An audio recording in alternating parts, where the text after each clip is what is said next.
I thought that'd be a fun way to start the video. I got stuff on my screen. On October 27th, 2022, Elon Musk, aka the world's richest toddler, was forced to purchase Twitter for a cool $44 billion. And since then, things at Twitter have not been going so well. The Decepticon formerly known as Elon Musk has laid off thousands of Twitter employees, which has led to server outages, a complete lack of moderation, a terrible rollout of a paid subscription service, and most recently, a limit on the number of tweets that people can see in a day. Which must be so embarrassing. Like, the whole business model of a social media is to encourage people to doom scroll for hours on end so that they can serve you ads. But Twitter just made such a big oopsie that they had to put a hilariously small limit on the number of tweets that people can see unless they're paying. And guess what? It's a problem that they definitely caused because they started charging people for their API, and then people started scraping their servers because of course they did, and now look where we are. In another world, Emerald Mine beneficiary Elon Musk is actually a good person, and he bought Twitter to intentionally tank it for the better of society.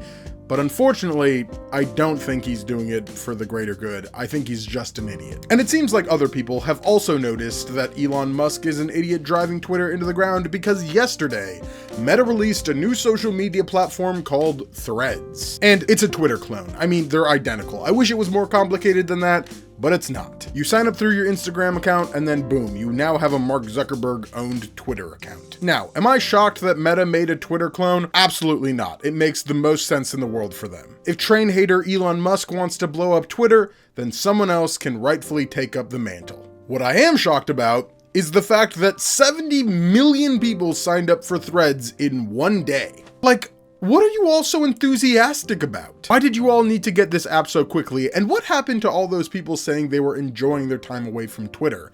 Were you just lying? Or do you have an addiction? It's probably that you have an addiction. If you signed up for the app, go for it, I guess. But I don't understand the appeal, and frankly, Threads is a little bit concerning to me. Not only have there already been concerns about the amount of data that Threads is taking from its users, but currently it's impossible to delete your Threads account after you've made one, without deleting your Instagram as well, which feels intentional to try and keep people on the platform. I mean, certainly the engineers at Meta can figure out a way for one to delete a Threads account without deleting an Instagram account. So what gives? And am I the only person a little concerned with Meta owning all of the world's largest social media platforms? If Threads is really the Twitter killer that people think it's going to be, then at the end of the day, Meta is going to own Facebook, Instagram, WhatsApp, and the equivalent of Twitter, which feels a little dystopian, to me at least, right? We'd essentially be one Google acquisition of Facebook away from one company owning the entire internet. And if you ask me, the internet should not ever be owned by one entity. In fact, it's already probably owned by too few entities. I wonder when the government will step in with anti-monopoly policies to limit the control of these tech behemoths. That'll happen eventually, right?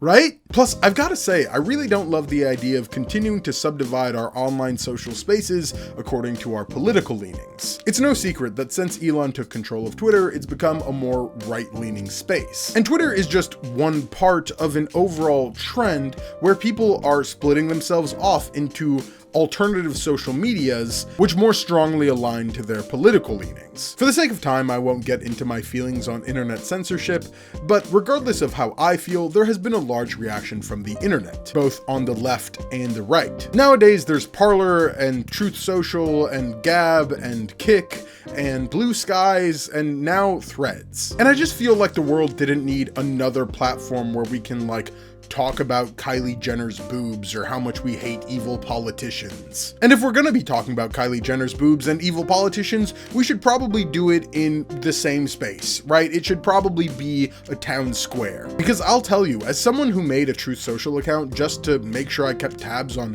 what was going on in that world, it can be freaky how small and tight-knit these bubbles are online. There are not, or at least there are rarely, dissenting opinions on Truth Social. And I don't ever want to be on a platform where I'm not challenged. So challenge me. If you think that Threads is going to be good for the internet, or if you think that we need more social medias and it's good that we're fragmenting off into these political spheres of social interaction, Let me know in the comment section down below. Don't forget to leave a like on this video if you liked the video, and smack that subscribe button to become a part of the experiment. I'm Sam Rodriguez, this is the Sam Experiment, and I'll see you all next time.